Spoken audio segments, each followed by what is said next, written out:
The Joe Rogan Experience. Even besides drugs, MKUltra is involved in a lot of psychological experiments. So not just LSD. Most people associate MKUltra with LSD, but one of the most expansive of the subprojects is Subproject 68. It was by this guy named Ewan Cameron. Have you heard that name before? No. Cameron? Okay, Ewan Cameron. He is a psychiatrist up in Montreal in Canada, working at what's called the Allen Memorial Institute.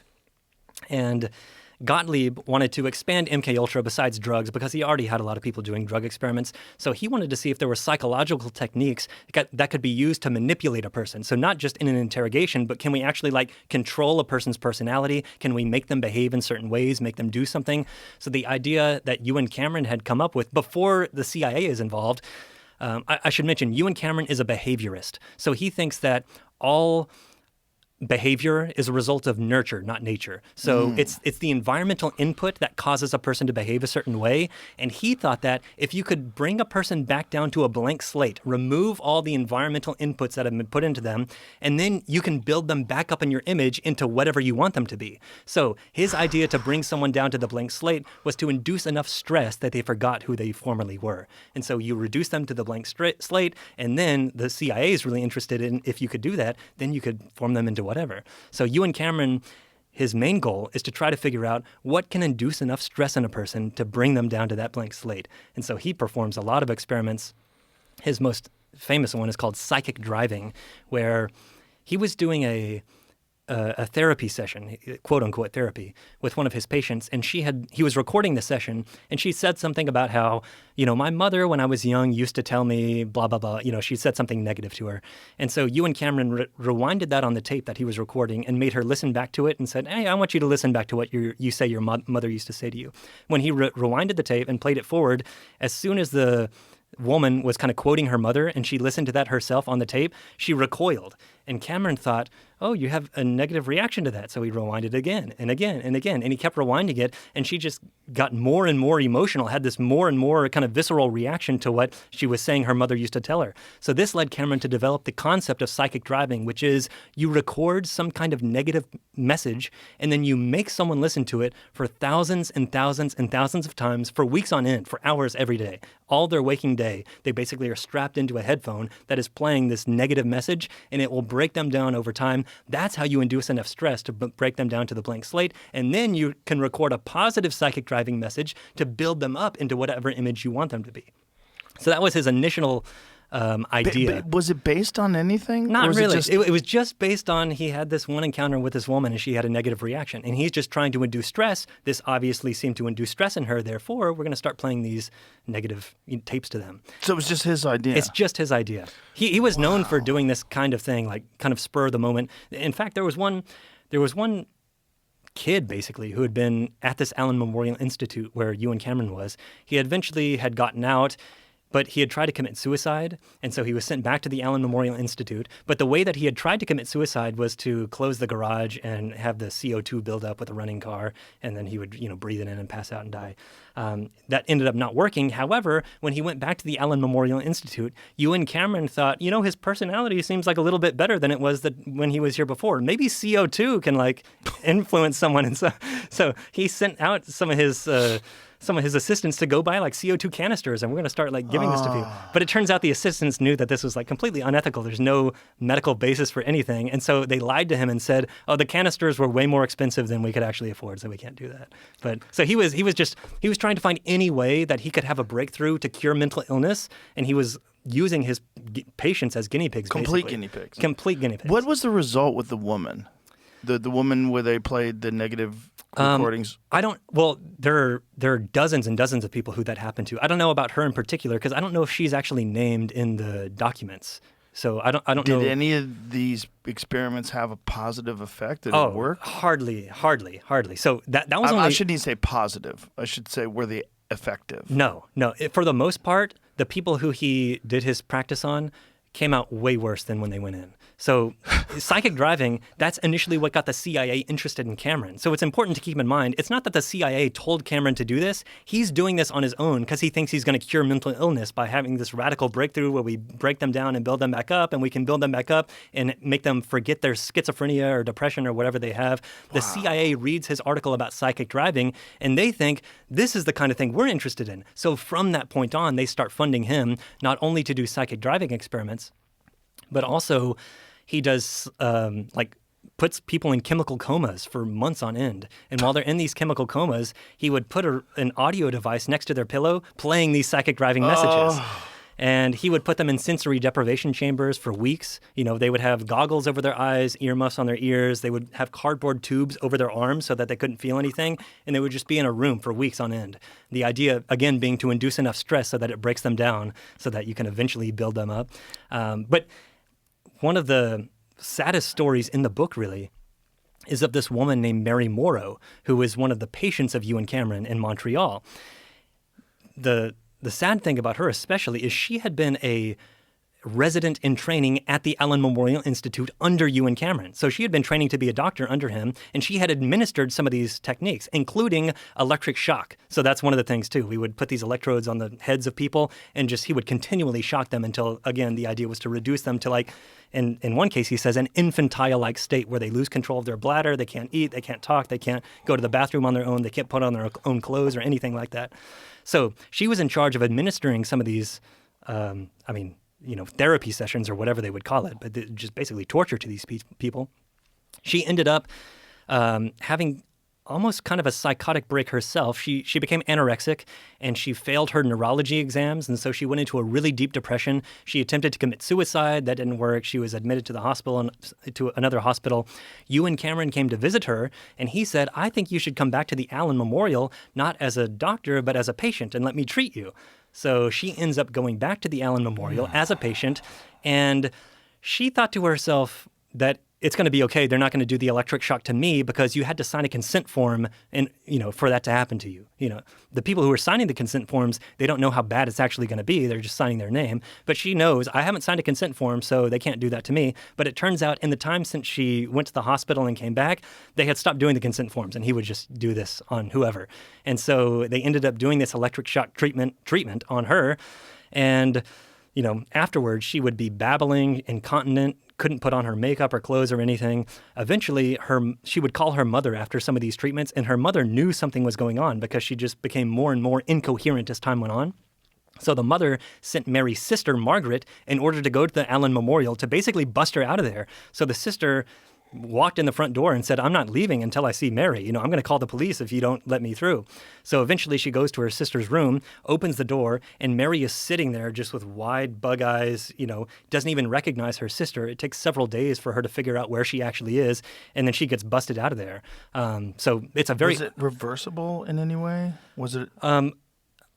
It's in her case, I'm not exactly sure. She went on to have a little bit of a career, but she eventually attempted to commit suicide later again. That was unsuccessful. Then her and several of the victims of Ewan Cameron's experiments in the 1980s, they ended up suing the CIA for supporting Ewan Cameron. And during those lawsuits, the attorneys who were representing them, they took the depositions of several of the people who were involved in MKUltra to try to use this during their trial. So they took the depositions of Sidney Gottlieb, Robert Lashbrook, Richard Helms, the head of the CIA, and many of the victims who were victims of all this. And that's basically the basis for my book. I found thousands of pages of these depositions. That's just verbatim transcript of these people talking about either what they did or what was done to them. And so I'm using that throughout the book to explain, here's what they're doing in their own words, or here's what was done to them in their own words. Wow. Well, so what was the result of the trial?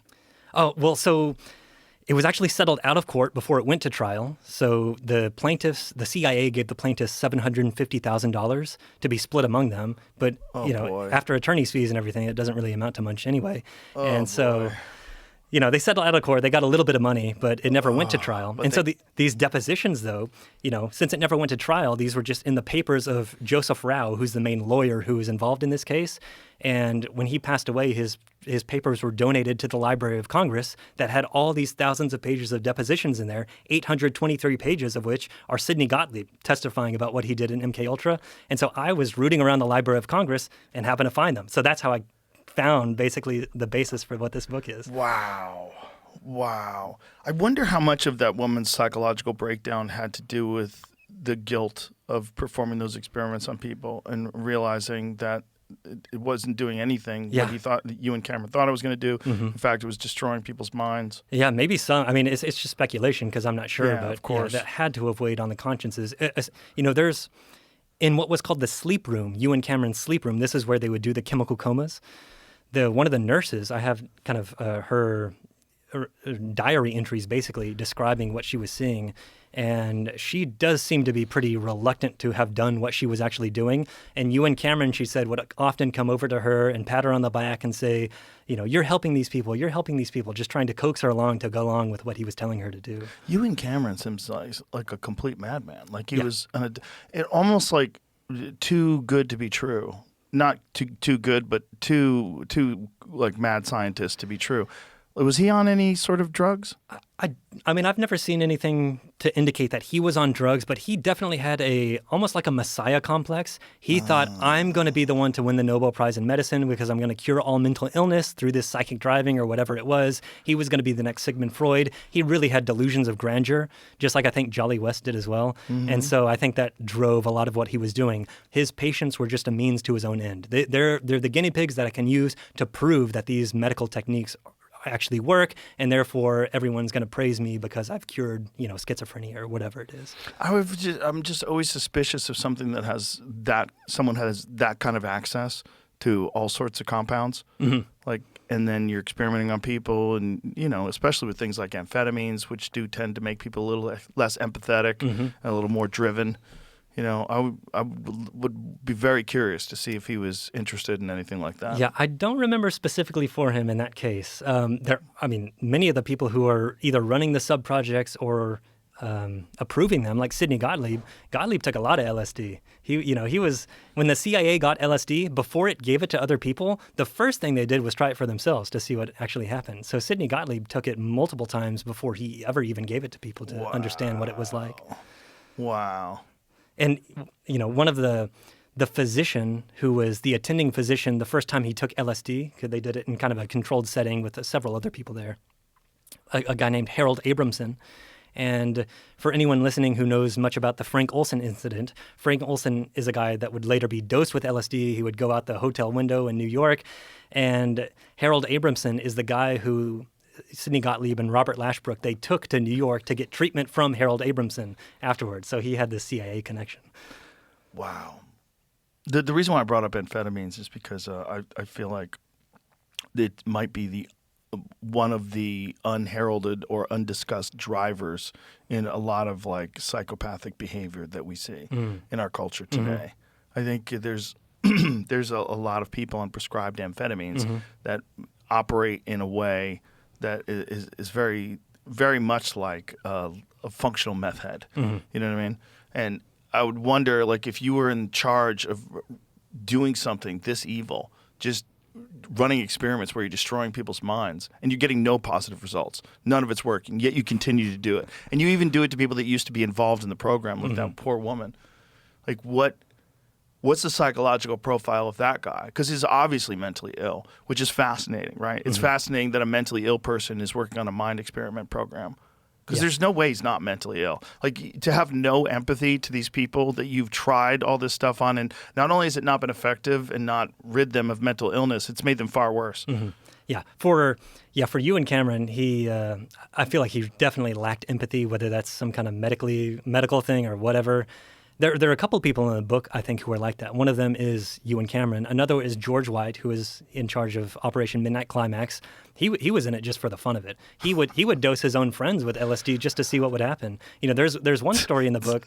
There was a woman who had gone over to a dinner party, basically. She had actually gone over with her husband a few weeks before, but George White didn't dose them because the husband was there. The husband went away on a business trip, so the woman and her friend, they ended up going to see George White to hang out. And White dosed them with LSD. The woman had her 1-year-old son there with her, but he still dosed them with LSD. She ends up basically going crazy. I mean, she goes home. She ends up calling, George White, asking, what's happened to me? What's going on? One of these women, she ended up being committed to a mental institution for basically the rest of her life after this happened to her. Oh So my she had some God. kind of like psychotic break after this unwitting, surreptitious dose of LSD. Of course, she didn't know what was going on, so she thought her whole world was collapsing. Yeah, she lost her husband. It was said that she would cower in the corner of her parents' house before she went to this mental institution, convinced that an unidentified they was like looking after her, trying to get her, calling on the phone. None of this was happening, but she was just having these delusions that someone was out to get her. That's kind of a recurring theme that you see in these people who are unwittingly dosed. One of the saddest stories in the book is a guy named Wayne Richie, and George White did the same thing to him. But Wayne Richie he was a guard at Alcatraz for a while. This is in San Francisco. And he had gone to a Christmas party at the post office there in San Francisco just for, he was a U.S. Marshal too, so just the U.S. Marshals, whatever. And that night, he was drinking, some of the punch at this party, and he started feeling very strange. He started seeing colors. The room started spinning around him. He ended up going upstairs to where his locker was and, getting his things, and he wound up going home because he didn't, know what was going on. When he got home, his girlfriend was upset at him. She said that, I'm not happy here. I want to move to New York. And so when he's in this fog, he decides, I know how to set my life on track. I'm going to grab a couple of my service revolvers. I'm going to go to a bar downtown. I'm going to rob it, and I'm going to give the money to my girlfriend so she can go to New York and she'll be happy, and so she won't break up with me. So when he's in this fog, he ends up doing all this. He gets his revolvers. He goes to a bar downtown. He, basically has a stick up, give me all the money in the till. A quick thinking patron who's sitting next to him basically gets the mug of beer and smashes it over his head so he falls down. The cops come later. They arrest him. He's in jail.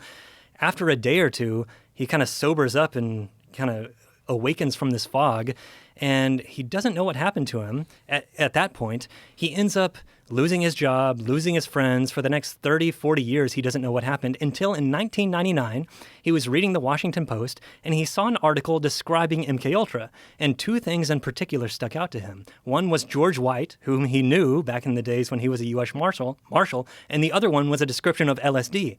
And so Wayne Richie starts putting all this together and thinking, I think George White gave me LSD that night at the holiday, party and spiked the punch bowl, and that's what happened. And it turns out, you can see in this book, in the photo section, the last photo in the photo section of my book, it's a image of George White's diary from the day that Wayne Richie went insane, and it says Federal Building Christmas Party.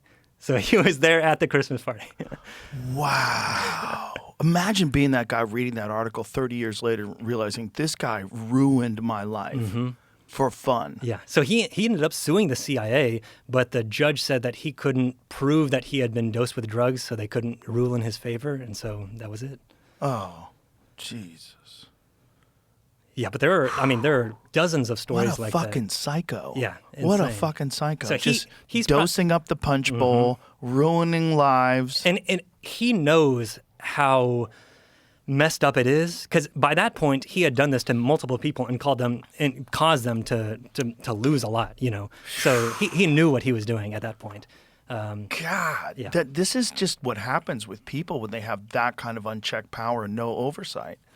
Yeah. And they're the kind of psychopaths that would be involved in this sort of experimentation in the first place. Yeah. Yeah. No, so I think he's probably the most heinous of the individuals in this book. All of them are to a degree. Sidney Gottlieb, I don't think he's as heinous in the sense that he's like intentionally trying to harm people. He thinks he's doing this for a patriotic reason. He thinks MKUltra is actually going to help us defend ourselves against the Soviet Union. There is some like moral justification, at least he has for himself. So it's not all just, whatever George White is doing. But at the same time, Sidney Gottlieb doesn't really take any responsibility for what happens to these people. Basically, the way that MKUltra was structured with these subprojects, Sidney Gottlieb wasn't running these experiments himself. What he would do is he would fund other people to do experiments. And most of the time, these people were experts in their own field. So they were like reputable people. Ewan Cameron was the head of the American Psychiatric Association, the Canadian Psychiatric Association, and the World Psychiatric Association. He was like the most famous psychiatrist in the world, and he was being funded by this. So Sidney Gottlieb thought, well, if I can fund reputable psychiatrists or drug researchers to do these experiments, then it's up to them to provide the safety and the procedures, to keep these patients safe. It's not my job. They're the ones who are conducting the experiments. That's how he justified it to himself. But that's how the structure of MKUltra typically worked. Such a diffusion of responsibility. Exactly. Yeah. Gottlieb is funding people, and he's not even funding them directly. In most cases, what's happening is he's using cutout organizations. So he's giving the money to... Of course. One of them's called the Getchiker Fund. One of them's called the National Institutes of Mental Health. And then the CIA sets up its own cutout organization called the Society for the Investigation of Human Ecology, which is just a made-up organization. But the CIA would transfer the funds to the society, who would then transfer it to the researcher. In many cases, the researchers didn't even know they were being funded by the CIA. They just thought, I got a grant from this organization. That's great. So they don't even know that their true patron is Sidney Gottlieb and MKUltra. They just know, they want me to do these experiments. And in many cases, they're allowed to still publish their work. So they're publishing this. Nothing's changed that much from what they were doing before. But it turns out their patron is actually the CIA, who wants to make sure they continue doing these experiments just in case they find something that could be of use.